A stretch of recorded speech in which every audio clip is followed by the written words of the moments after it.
நாமக்கல் மாவட்டம் ராசிபுரத்தில் பொது பாதையை தனிநபர் ஆக்கிரமிப்பு செய்ததாக கூறி சுவற்றை இடிக்க முயன்ற பொதுமக்களால் பரபரப்பு ஏற்பட்டது.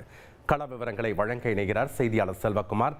வணக்கம் செல்வகுமார், அங்க இருக்கக்கூடிய கள விவரங்கள் என்ன, அவங்க முன்வைக்கக்கூடிய கோரிக்கைகள் என்ன பொதுமக்கள்?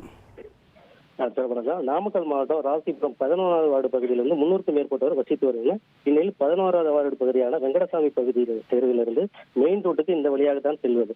இந்நிலையில் கடந்த 30 ஆண்டுகளுக்கு முன்னால் தனிநபர் பொது தடத்தினை ஆக்கிரமித்து சுற்றுச்சுவர் கட்டியதாக கூறப்படுகிறது. இந்த நிலையில் பொதுமக்கள் வழக்கு தொடர்ந்தனர்.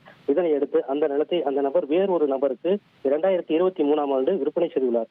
வாங்கிய நபர் இன்று வீடு கட்ட போர் போட முயன்றார். இதனை அறிந்த அப்பகுதி பொதுமக்கள் சென்று போர் போடக்கூடாது என தடுத்து நிறுத்தி சுற்றுச்சுவரை இடிக்க முற்பட்டனர். இது பற்றி தகவல் அறிந்து காவல்துறையினர் விரைந்து வந்து அவர்களிடம் பேச்சுவார்த்தை நடத்தினர். தற்போது அந்த சுற்றுச்சுவரை இடித்து விட்டனர் என்பது குறிப்பிடத்தக்கது. நன்றி செல்வகுமார், உங்களுடைய கள விவரங்களுக்கு.